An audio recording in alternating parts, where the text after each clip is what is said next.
Hello， 大家好，欢迎来到麦氏音响的 YouTube Channel。那 Sony 2024年的新品电视都已经正式发售了，在我们麦氏音响呢也有做同步的展示。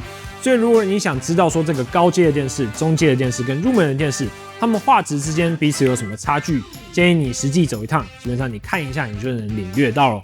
好，从早些的这个 Sony 发布会的影片，我们知道说，在今年的一般 LED 机型 ，Sony 它要推出新的3个款式。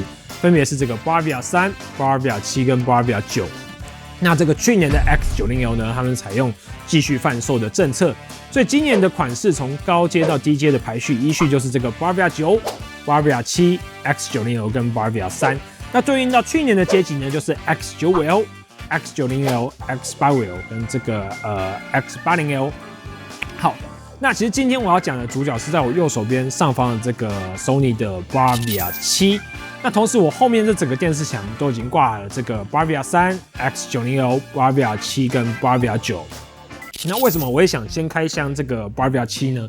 因为我觉得其实以 Sony 整个系列的感受来讲，我觉得它的次旗舰是兼顾了所谓的画质与价格的，因为以往的 X95 系列，我觉得它的价格对一般人来讲就是比较难接受嘛。那相对来讲，就如果你对影像、声音是有点坚持的人，我觉得这个 Bravia 7或以往的 X90 系列都是对这些人是有一个算是高 CP 值的选择。那这时候又有观众朋友会问说，今年的这个 Sony 新品发布会，其实它时间很短嘛，那看上去整个硬体的规格上好像没有什么改变呢，然后晶片还是用一样的，所以今年的 Sony 新款电视是不是就真的只是改名？其实它的画质表现没有多大的进步呢？那这个后面我就来跟大家稍微聊一下。所以这次影片其实不会讲到一些什么电视的外观，然后电视的接孔的一些，就这种我觉得坦白讲 ，Sony 电视的外观每年几乎都没有什么变，我觉得不只是 Sony 的电视，你现在看不管是三星或 LG 的，其实大家不管每一个阶级，那每年的外观都是长大概那样子嘛。那接孔就也不用多讲，因为 Sony 的话，今年依然是这个2孔的 HDMI 2.1，一个跟你接音响的 EARC， 一个呢它做到 4K 120帧，就是以现在的规格来讲就。可能有些人会觉得说应该到 4K 144帧，但 Sony 依然只给到 4K 120帧，所以一样是老调重弹，没有什么新把戏。好，但是呢，我觉得今年 Bravia 7或整个新的 Bravia 系列，它其实画面的改变是还蛮大的啦。尽管你看它的新品发布会时间很短，尽管你看它的规格好像没有什么样的一个提升，但我觉得。Sony 它在今年的这个新电视，基本上它做了2个的重点，一个就是提升亮度。那当然，这个是每个厂牌每年都在做的事情，所以我觉得这有点像是废话。但第2个呢，就是在提升亮度的同时，增加它控制亮度细腻的能力。那这要怎么解释呢？就是你看一些外国媒体的资料讲说 ，Sony 他们今年的这个Bravia 7呢，是用上了 Mini LED 的这个灯光系统。同时，它用上了一个这个22比特的 Mini LED 灯光系统，什么意思呢？22比特就代表是说，它在这个亮到暗中间，它有着2的22次方的级数的变化。2的22次方等于多少？那时候问一下 Siri， 好像大概400多万吧。那我跟大家讲一下说，一般的 Mini LED 的系统，它大概是在2的16次方，2的16次方大概多少？两个差了64倍，所以。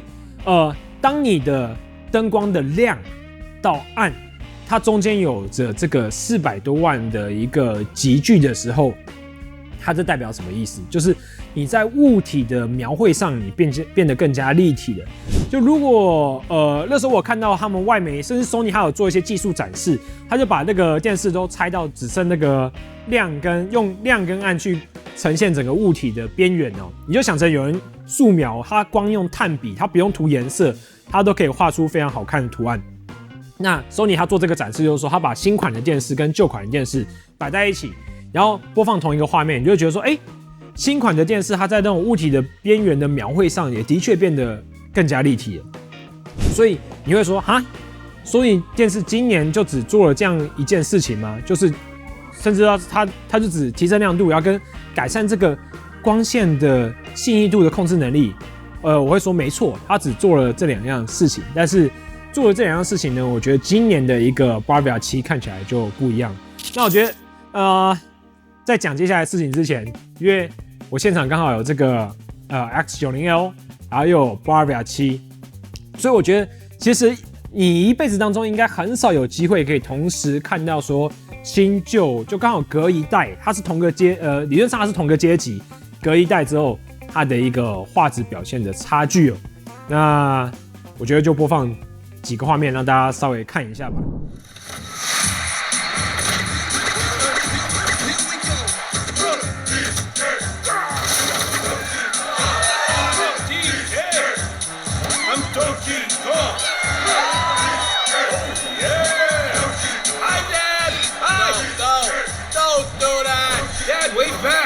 Enough with the showboating. What do you mean? They like it. That's what they came here for. Dancing packs. Okay, simmer down.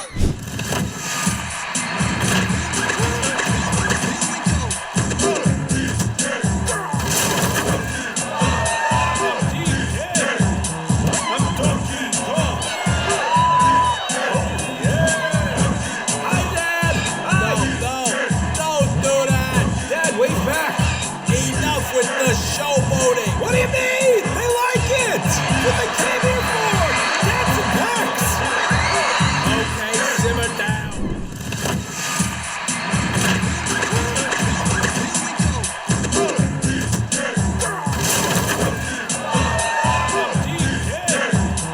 I'm Donkey Kong. Oh yeah. Hi, Dad. Hi. No, don't do that. Dad, wait back. Enough with the showboating. What do you mean? They like it. That's what they came here for. Dancing packs. Okay, simmer down.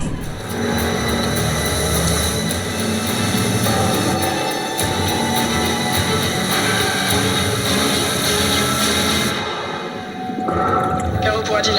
On a été retardé. On sera sur zone dans 10 minutes. Terminé. Bien reçu.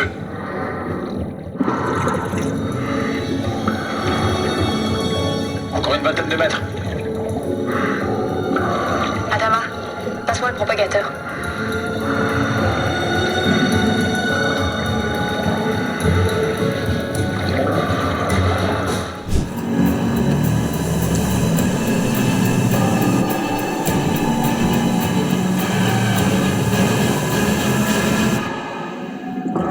Carreau pour Adil.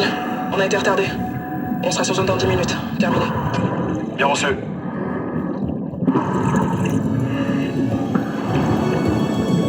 Encore une vingtaine de mètres. Adama, passe-moi le propagateur.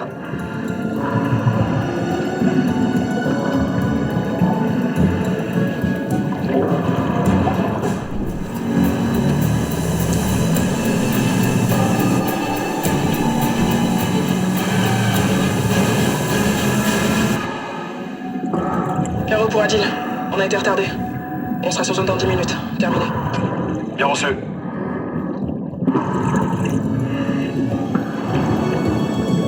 Encore une vingtaine de mètres.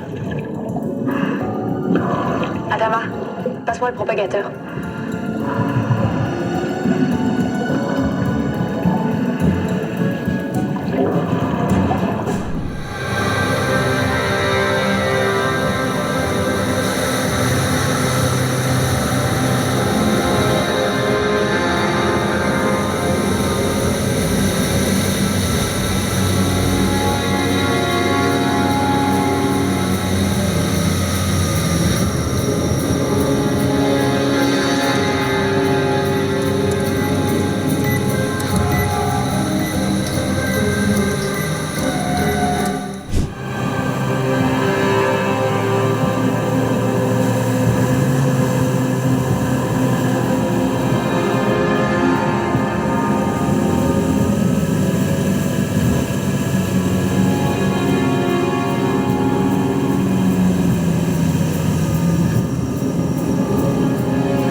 好，那我们看完刚刚的画面之后，我还要补充一下，就是说，其实基本上你现在看到任何相机翻拍电视的画面呢，那个颜色基本上可能是没办法参考的。为什么？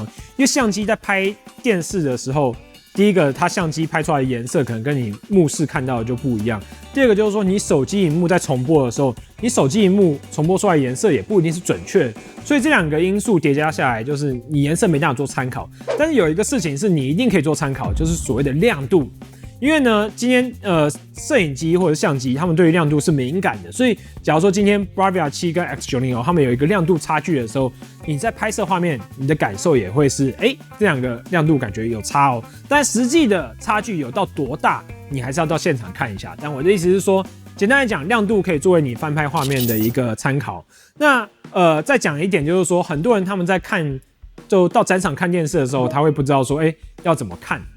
那有时候我自己在看新款电视，我看不同品牌的时候，我也会就是 Netflix 开着，我就随便点几部片来看嘛，这样。因为我觉得如果你看原厂的展示片，那意义大概是比较小。为什么？不是没有意义，因为你同个品牌在对比的时候，你当然低阶跟高阶也看出差异。但我相信大家消费者更多的时候是你想要说，我横跨好几个品牌做对比的时候，我能不能看出差异嘛？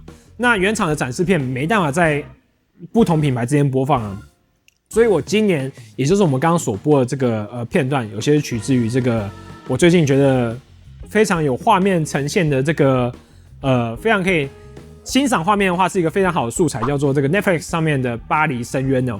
那么来讲一下为什么我会挑这部片作为一个参考，因为我们看电视的话，我大概要看几个点。第一个，我们就是要看亮度嘛。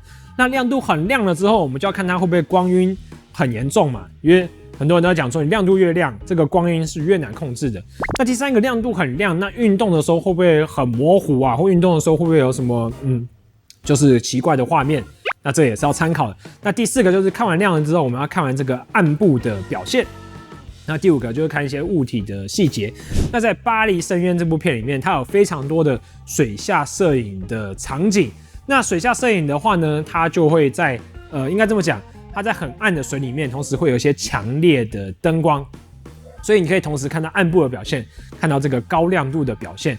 然后呢，再讲说它在这些灯光有时候还会有一些就是非常鲜艳的颜色，假如红色的灯，那这样子你就可以看它的颜色的表现。然后基本上我觉得水是不管是水下的摄影或者是水面的波纹来讲，水面的波纹也是很难表现，因为你要看它整个细节，像那个水花跟真实水的一个感受。所以加上其实你常常看到湖面嘛，常常看到水嘛，所以这个东西对你来讲是很熟悉的。所以这些画面看起来好不好看，其实你有真实的世界去做一个对比，你就会很有感觉。所以就今年非常强烈大家，如果你有去看一些电视的展场，你可以如果还有办法可以切的话，你想比较电视的话，这个 Netflix 上面的《巴黎深渊》我觉得是不错的。这样好，那看完了画面之后，我就来讲一下说。其实当然我这部影片没有讲到很多的一个规格，因为坦白说，我觉得讲规格也许不是我的风格，因为我觉得很多时候规格要反映到你的一个视觉上的感受。那我觉得这部分，所以你看我常常讲就是说我用什么片子在看，甚至我在讲 soundbar 都是我用什么样的音乐在听，你要做什么样的调整，你会有什么样感受的差异。我觉得。就是简单来讲，就是你感官能不能感受到这些规格的变化，这些规格的差异，我觉得是重点，因为最后看电视的人是你嘛。好，那我简单讲一下，就是我觉得 Sony 他们现在的每一年电视的改款呢，我这几年看下来，我觉得有一个核心的精神，就是说以他的去年的高一阶为对手去做迈进为目标。什么意思？我觉得 Bravia 7啊，其实它是以 X95L 为对手所来打造的。那两者的比较有什么样的一个差异？我简单讲重点就是说，如果你在大面积，假如说白天啊那种太阳照下来的场景啊，其实 X95L 跟 Bravia 7是已经很接近了。但是呢，如果你比到一些暗部的场景的话，坦白讲 ，Bravia 7是相对X95L 来讲，它的暗部表现是比较差的。但是呢，我觉得在一些比较小范围的光点上，比较小范围的这个亮度上，Bravia 7又是给人一个非常鲜艳、非常刺激的感觉。所以就是说，基本上我觉得Bravia 7是怎么讲？比较激进一点版本的 X9L 嘛，就是它的暗部比较差，但它在一些那种小范围，假如说晚上当中有一个灯火，要有一个闪光弹之类的，那个 Bravia 7给你的刺激感会更强这样子。另外还要讲一下说，其实Bravia 7还有输在就是说它没有一个抗反光的涂层嘛，但我觉得这个如果你稍微关点灯看，其实也还好。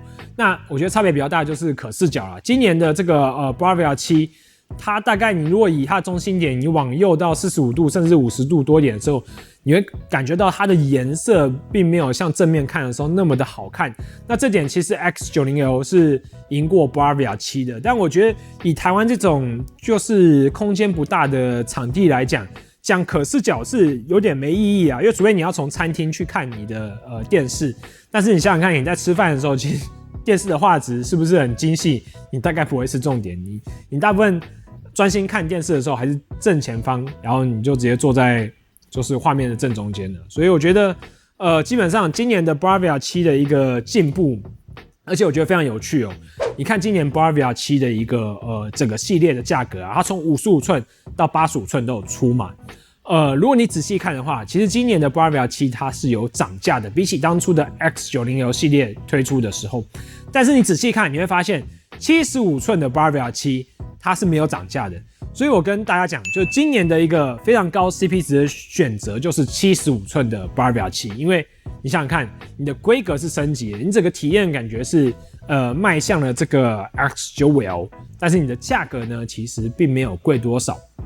然后我觉得今年以往可能大家都会讲说啊，你要抢这个季末的电视，季末出新的电视啊。那在今年呢 ，Sony 他们这个大改款的时刻，我觉得其实你今年买新款买旧款出清，其实没有到一个非常大的一个差距。好，那另外讲一下今年的Sony 还有新增什么功能呢？就是它今年有一个新的这个 Bravia 的控制 APP， 就是电视可以用 APP 来控制啊。那这在他们的Soundbar上面也同步使用了这个新的 App。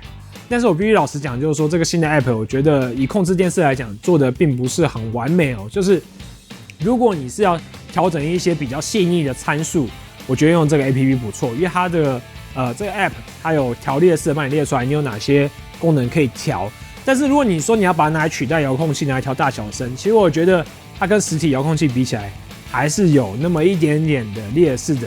那同时我要讲一下说，今年的这个Bravia 7，它的电视喇叭我觉得也是有一些进步的，因为像在去年我有讲到说 Sony 他们家现在电视跟音响有一个 S Center 的功能嘛，所以 Soundbar 跟音响合起来是有一个加分的。